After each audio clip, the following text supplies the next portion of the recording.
Բարի երեկո, լրատվական կենտրոնն է Ազատության ուղիղ եթերում, նախորդ թեմաները։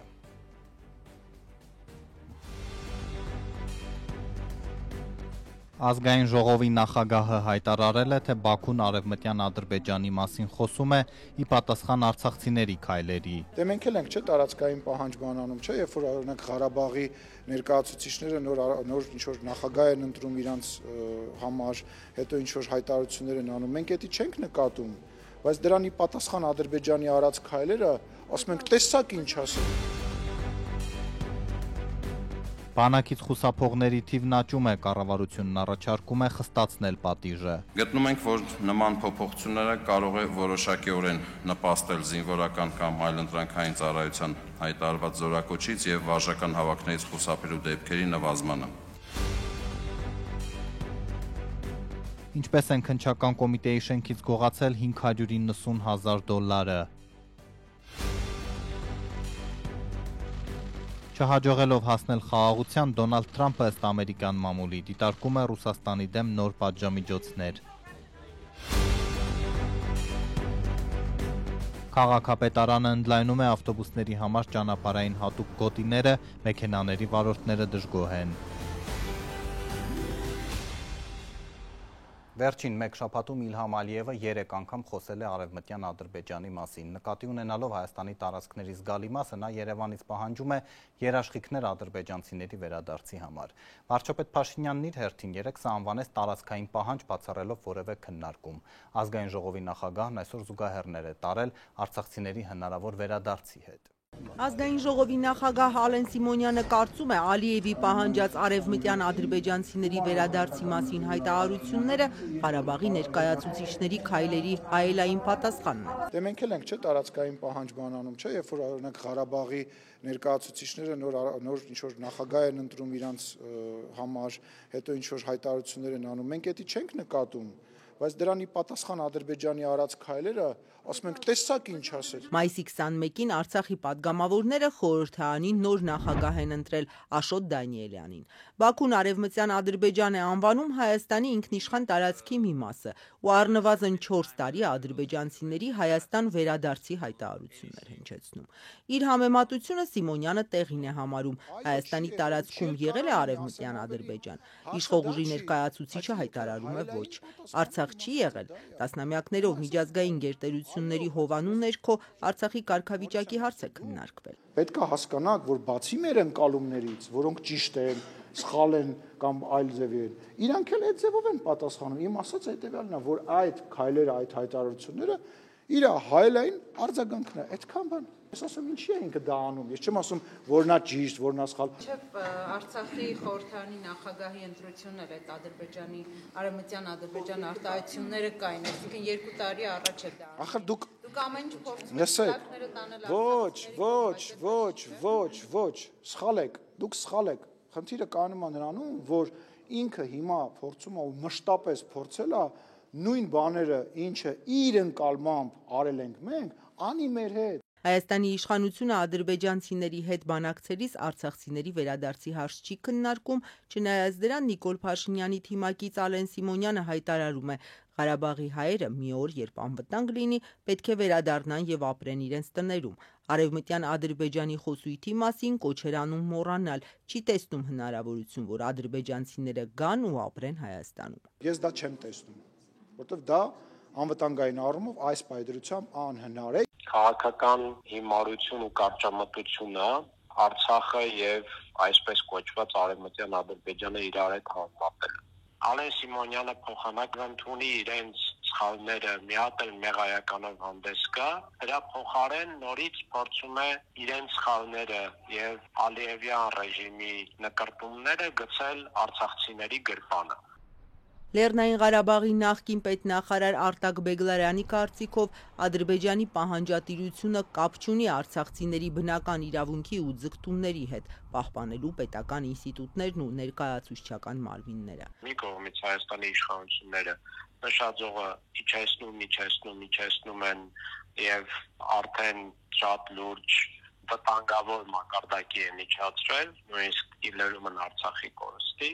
բայց Ադրբեջանի իշխանությունները նշաձողը բարձրացնում են այդում ընդհանուր Ճակերտավոր Արևմտյան Ադրբեջանի եւ Ճակերտավոր Զանգեզուրի Միջանցքի կոնցեպտների շրջանակներում։ Ալեն Սիմոնյանն այսօր կանխատեսում էր խաղաղության պայմանագիրը կնքելուց 5 րոպե հետո Հայաստանի եւ Ադրբեջանի բնակիչները սկսելու են իրար հետ առևտուր անել, ինքնօրինակ Ադրբեջանից գազ կառներ։ Երբ որ կլինի խաղաղության պայմանագիր, հայերը կարող են ապրել Բաքվում, մնացածը կարող են վերադառնալ այն գյուղերը, որոնք որ ժամանակին իրանք ապրել են Հայաստանի տարածքում, ասենք, չգիտեմ, հիմա ոնց են հայերը ապրում Վրաստանում, նույն տրամաբանության մեջ, այսինքն մենք որ ասում ենք խաղաղություն, պատկերացնում ենք խաղաղություն, բայց մենք իրար բարև չենք տալի եւ իրար չենք նայում, 5 րոպե հետո խաղաղության պայմանագիրը կնքելուց հետո Հայաստանի Հանրապետության բնակիչները եւ Ադրբեջանի բնակիչները սկսելու են իրար հետ առևտուր անել։ Ժողովուրդ, Ղարաբաղի շրջափակման ժամանակ նույնիսկ առևտուր ա եղել, շրջափակման ժամանակ, անուններ չտամ, կարող եմ անուններ տալ, Ղարաբաղի որոշ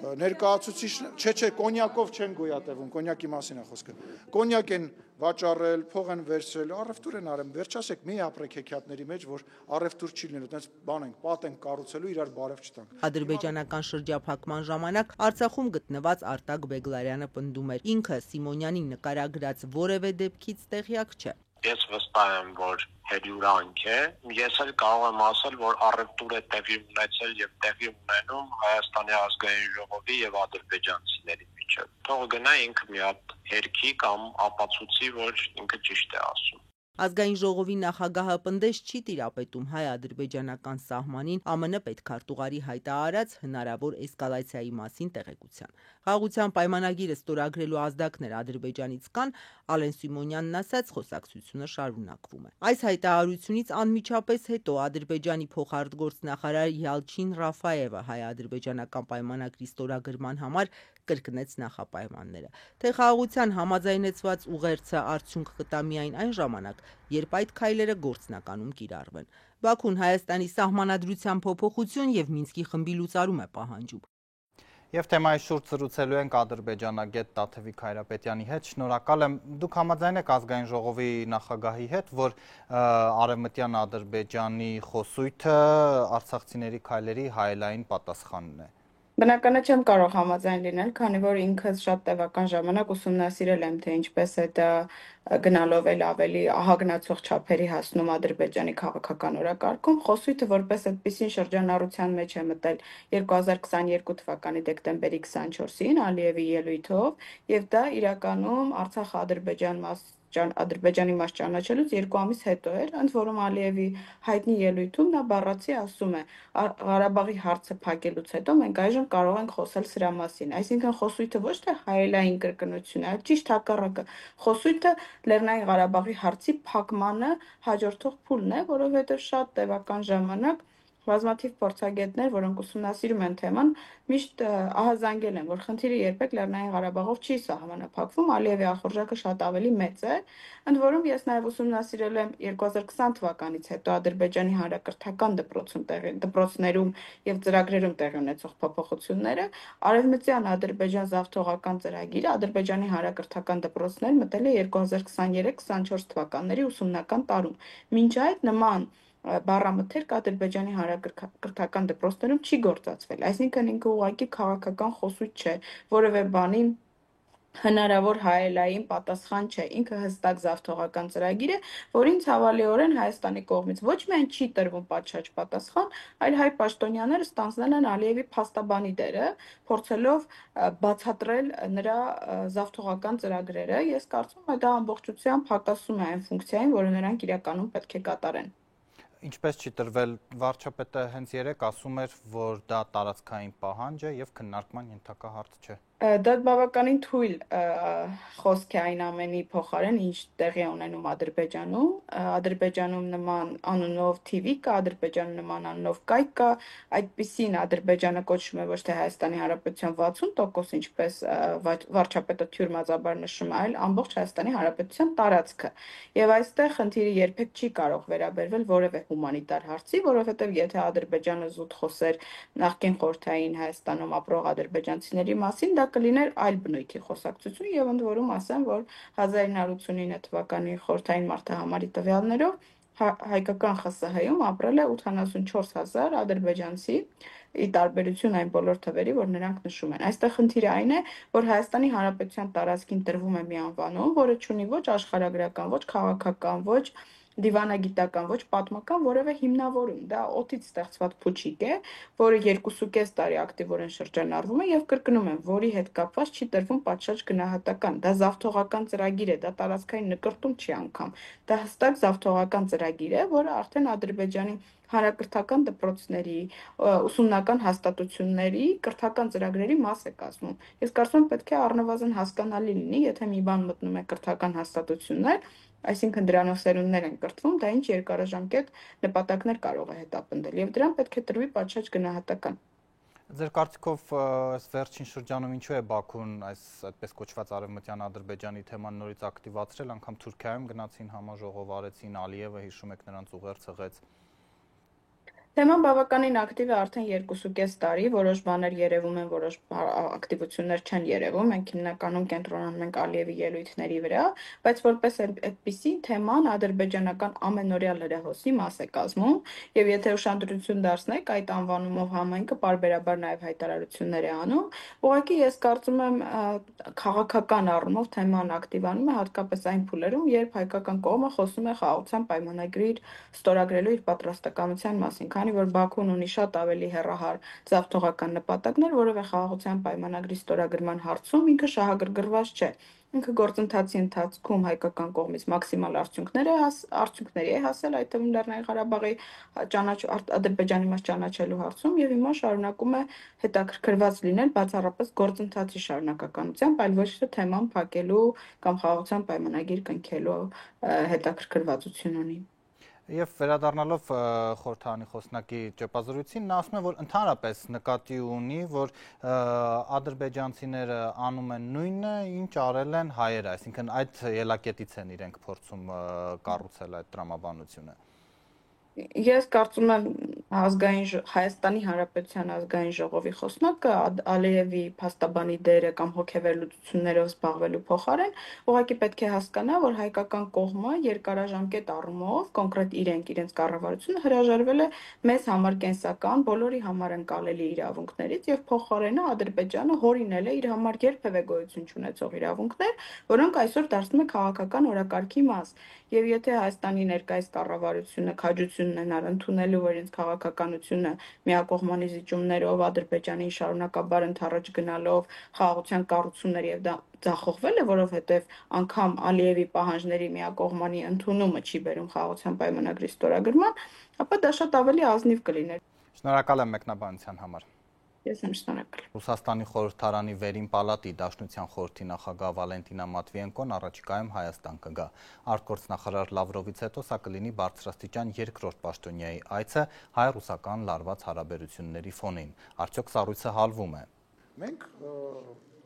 ոչ արևմտամետ ենք, ոչ ռուսամետ ենք, ոչ որևիցե բան։ Մենք հայամետ ենք եւ Հայաստանի Հանրապետության, ռեալ Հայաստանի Հանրապետության օրակարգն ենք սպասարկում եւ ներողություն եմ խնդրում բոլորից, բայց չի կարելի մի ծայրահեղությունից մյուս ծայրահեղություն ընկնել։ Եվ այն խնդիրները, այն հարցերը, այն հարցադրումները, որոնք կան մեր ռուս գործընկերների նկատմամբ, դրանք օրակարգից դուրս չեն եկել։ Այնուամենայնիվ, ո՞րն է հապկի սահմանը։ Այնուամենայնիվ, ինչի է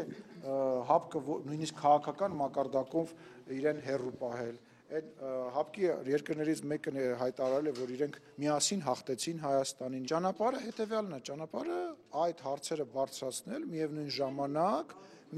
ժամանակ մեր անվտանգային համակարգը, մեր տնտեսությունը այլ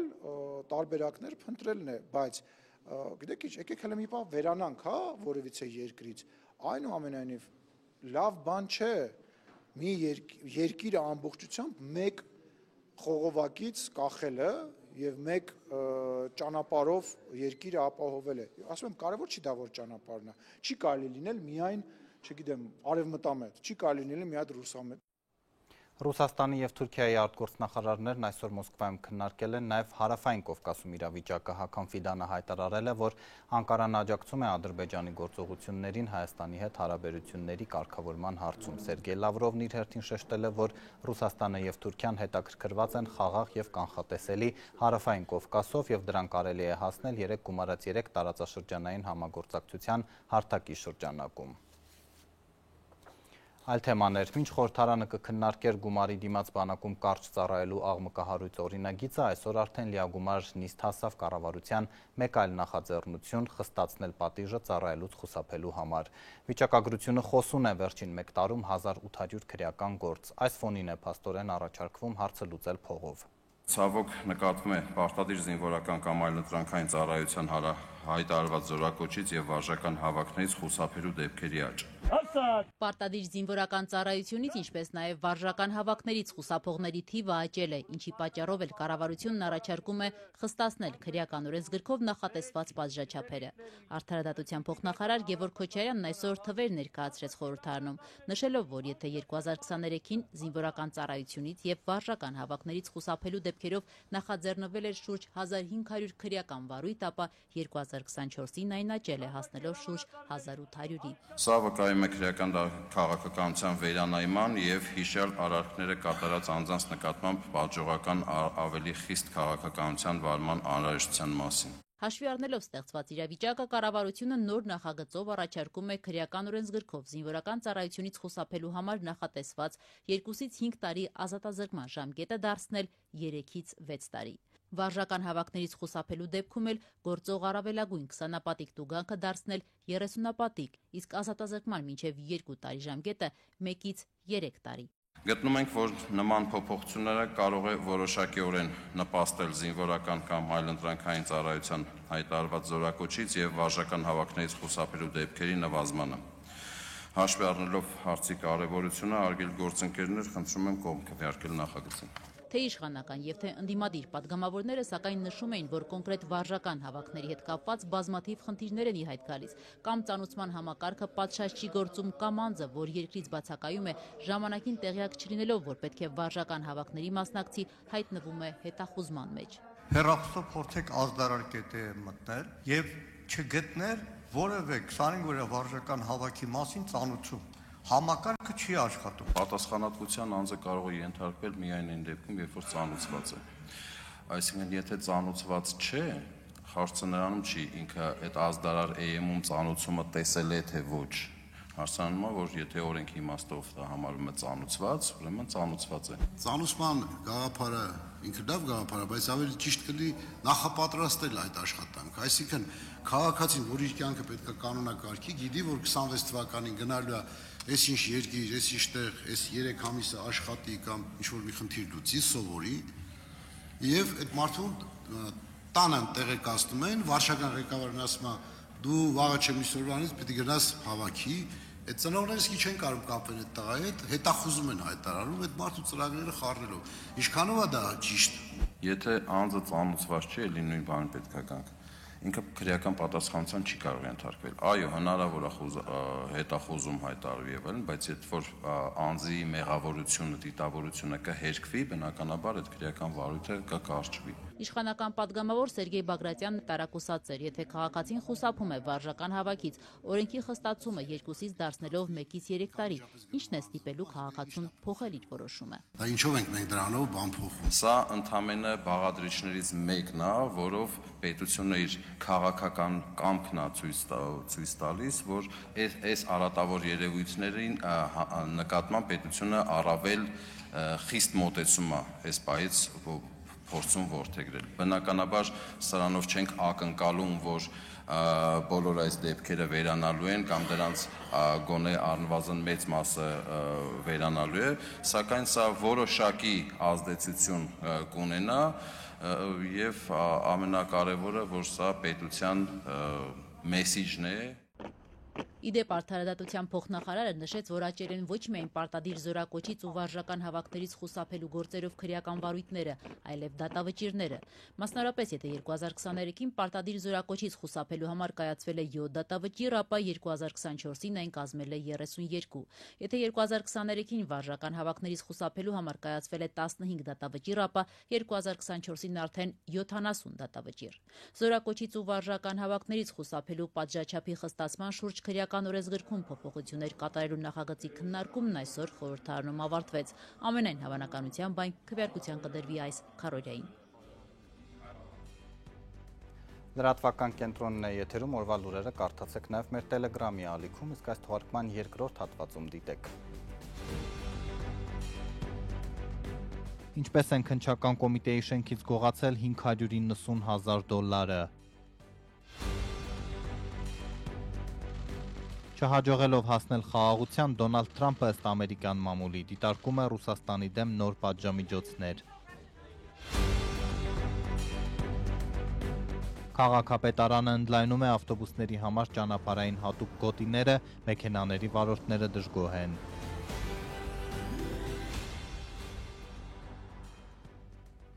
Իրավապահները երեկ վերջապես որոշ մանրամասներ հաղորդեցին, թե ինչպես է կազմակերպվել քննչական կոմիտեից $500,000-ից ավելի դոլարի գողությունը, բայց ներկայացված սցենարը նաև հարցեր է առաջ քաշել։ Դիմակով մարդը օրը ցերեկով պայուսակով առանց զննության մտել է պետական շենք։ Ռետինե դիմակով, ակնոցով, բժշկական ձեռնոցներով վերելակի վրայից հետքերը մաքրող տղամարդը, որ մի ամբողջ գիշեր անցկացրել էր քննչական կոմիտեում, իսկ վաղ առավոտյան իրավապահների հենց աչքի առջև շենքից դուրս բերել $590,000 գումար, բացահայտվել եւ ձերբակալվել է։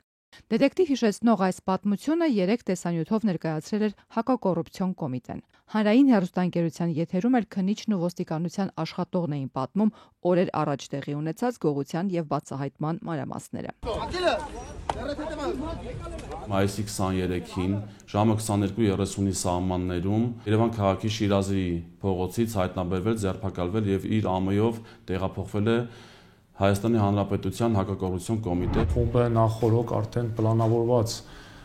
ձևով իրականացրել է հանցանքը։ Գողության գլխավոր դերակատարներից մեկը բարձրաստիճան իրավապահ է։ Ըստ հակակոռուպցիոնի քննիչ Արման Խաչատրյանի, գողությունը կազմակերպել էր քննչական կոմիտեի վարչություններից մեկի պետի ժամանակավոր պաշտոնակատար Գորթ Թադևոսյանը։ Դիմակավորված տղամարդն էլ Էդգար Գրիգորյանն է, որն ի դեպ նոյեմբերի 9-ի զանգվածային անկարգությունների գործով մեղադրյալներից է։ Երկուսն էլ կալանավորված են։ Համցավոր համաձայնության են եկել նշված գումարը հափշտակելու նպատակով։ Տեսանյութում մանրամասն պատմում են, ինչպես է Գրիգորյանը շենքում մնացել 16 ժամ։ Դուրս գալուց հետո գողացած միլիոնները մի քանի մասի է բաժանել։ Հետո տարբեր մարզեր այցելել, ապա գնացել տուն։ Ու մինչ իրավապահները այս ամենը ներկայացնում են որպես դարի բացահայտում, իրավապաշտպան Իննա Կարապետյանցը այլ ձևակերպում ունի կատարվածին։ Ականատես եղանք եւ դարի խայտառակությանը եւ դարի բացահայտմանը, ինչպես իրենք կասեին։ Կարապետյանցի գնահատմամբ սա հնարավոր է, երբ համակարգը չի աշխատում։ Իրավապաշտպանը հարց է բարձրացնում, ինչպես կարող էր դիմակավորված մարդը աննկատ մտնել եւ անխոչնդոտ դուրս գալ մի հաստատությունից, որտեղ մարազնին ստուգում են յուրաքանչյուր այցելուի։ Արտաքինի ճշտում, փաստաթղթերի ճշտում, պայուսակի զննում ու բազմաթիվ այլ զննումներ ու քննումներ ես անցնում, ինչեւ կարողանում ես բարձրանալ այդ պայմաններում ակնհայտորեն սիլիկոնե դիմակ հագած մարդը, ինչ որ անորոշ շարժումներով փաստացի անծանոթ, որովհետեւ դժվար թե ոստիկաններին հերթապատ ծանոթ լիներ դիմակը կամ մոտավորապես ինչ որ մեկի դիմակն է գուցե եղել ու իրենք անձնապես շատ լավ ճանաչում են, դա դրա է պատճառը չկանգնացնել, այսինքն ամեն հաջորդ этаպում,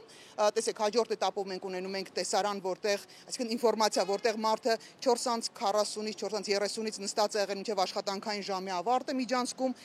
բասկաթոռին ու պարզումա, որ որևէ մեկի մտքով չի անցել հարցնել ժամ ու կես, հետո աշխատանքի ավարտից հետո մարդը ինչ որ միտեղ կորում է այդ տարածքում ու որևէ մեկի մտքով չի անցնում գնալ փնտրել տեսնել ավելորդ մարդիկ կան տարածքում թե չկան, որևէ մեկի մտքով չի անցնում աշխատանքային ժամից շուտ 8:30 շենքից դուրս եկող մարդուն կանգնեցնել հարցնել ով ես դու։ Համեմատական է տանում այլ գործերի հետ։ Ինկոգնիտո հանցագործին այդպես արագ բացահայտած քննչականում շատ ավելի ակնհայտ հանցագործներին նույնքան արագ չեն գտնում։ Այսինքն այս կարգի անտարբերություն ես շատ դժվար եմ պատկերացնում։ Ամենայն հավանականությամբ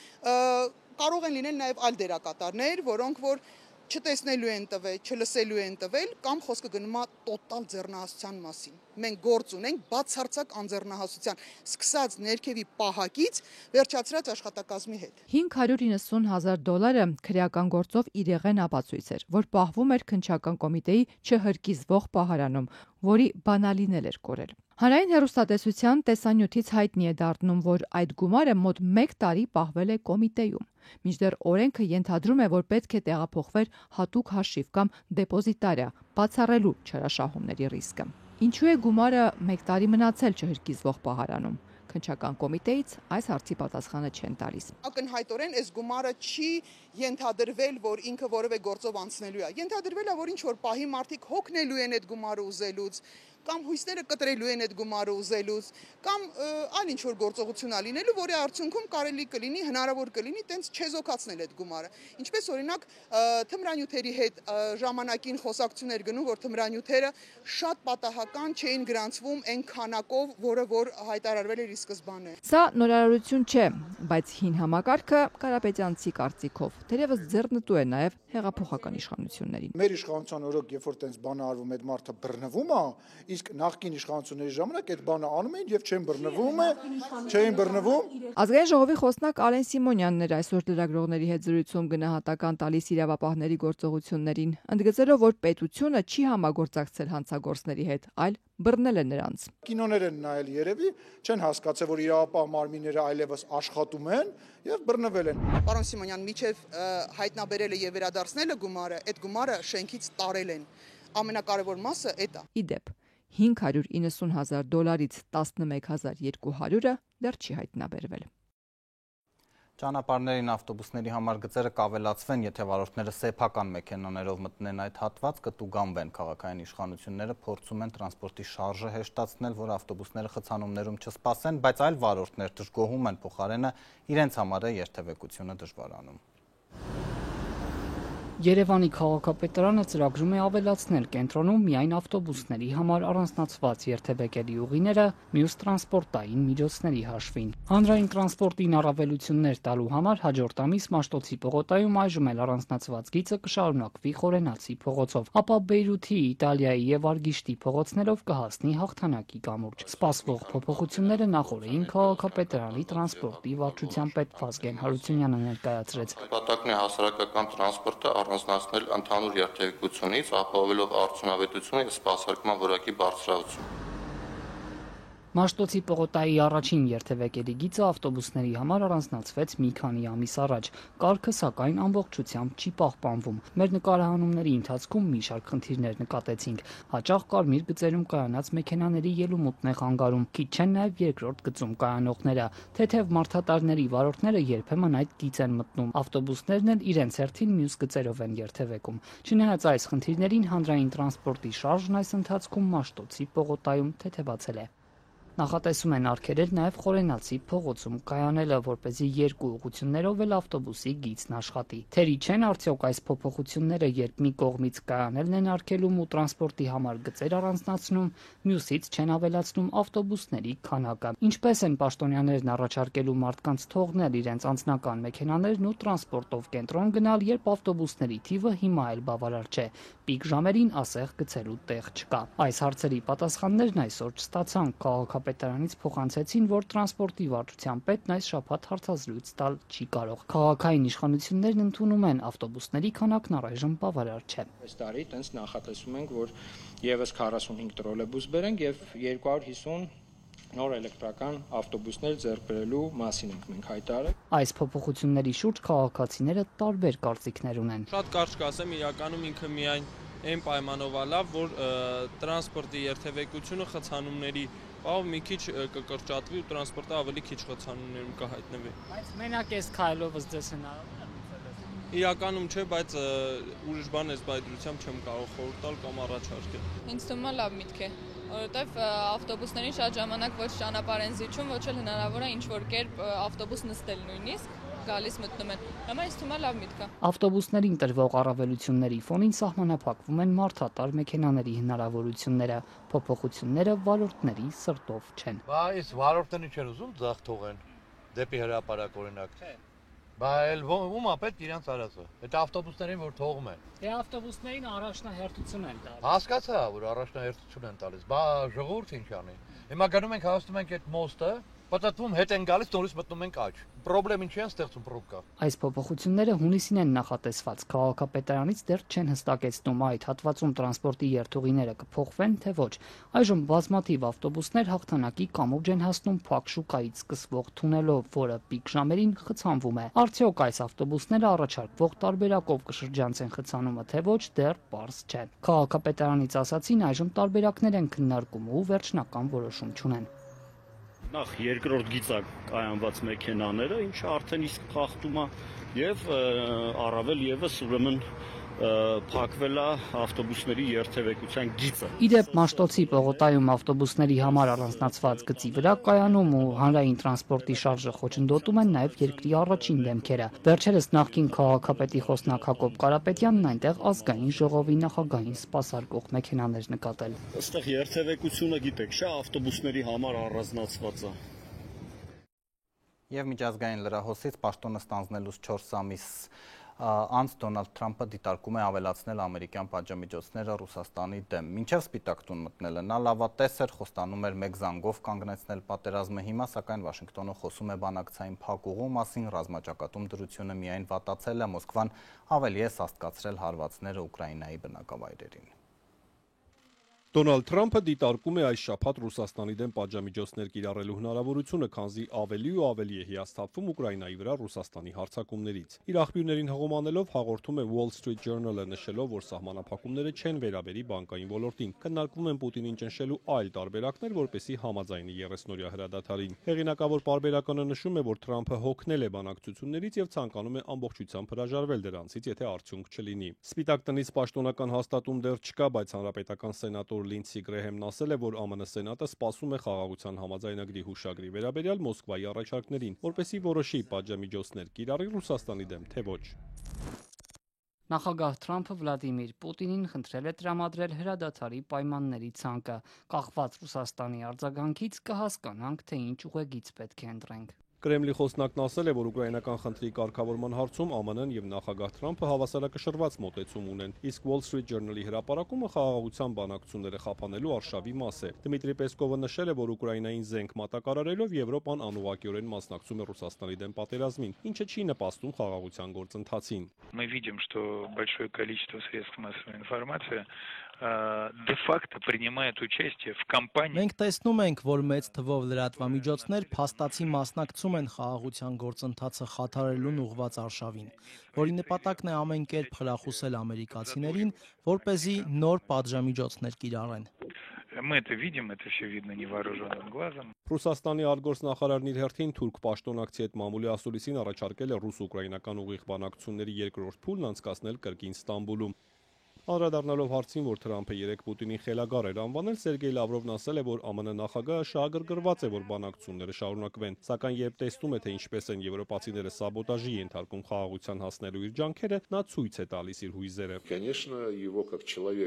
Եվ իհարկե, որպես մարդ, որը չի սիրում խոչընդոտներ ազնիվ նպատակներին հասնելու ճանապարհին, նրա մոտ ի հայտ են գալիս որոշակի գնահատականներ ու որոշակի հռետորաբանություն։ Թուրքիայի արտգործնախարար Հական Ֆիդանն էլ հաստատել է, Թուրքիան պատրաստ է կրկին հարթակ տրամադրել Մոսկվային եւ Կիևին։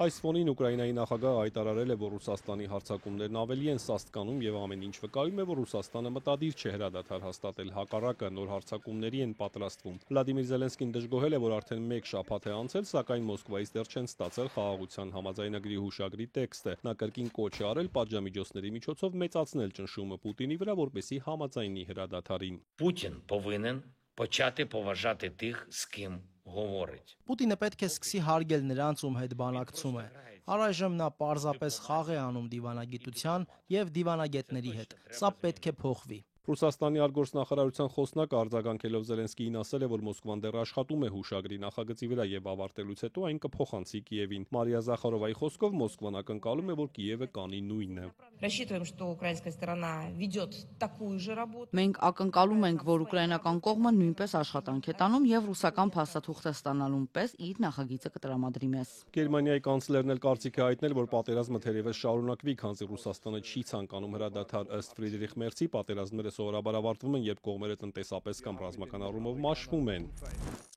Այս պատերազմում դեռ շատ հեռու ենք այդ իրավիճակին հասնելուց, այնպես որ գուցե ստիպված լինենք պատրաստվել ավելի երկար ժամանակահատվածի։ Մինչ Մոսկվան եւ Կիևը սպասում են հուշագրի նախագծին, Շվեդիան մոտ $500 միլիոն է հատկացնում Ուկրաինային, գումարը կծախսվի բանակին անօդաչուներ, արկեր, հակաօգնային պաշտպանության համակարգեր եւ զրահատեխնիկա մատակարարելու համար։ Լատվիան իր հերթին եւս 1500 անօդաչու է ուղարկել Ուկրաինա։ Այս ֆոնին Եվրամիության խորհուրդը համաձայնության է եկել անվտանգության գործողություններ Եվրոպայի համար ծրագրի շուրջ, որի բյուջեն կազմում է 150 միլիարդ եվրո։ Ֆինանսական այս գործիքը նախատեսում է օգնել անդամ երկրներին ավելացնելու պաշտպանական կարողությունները, նաեւ օգնել Ուկրաինային, եթե Միացյալ Նահանգները դադարեցնի ռազմական աջակցությունը։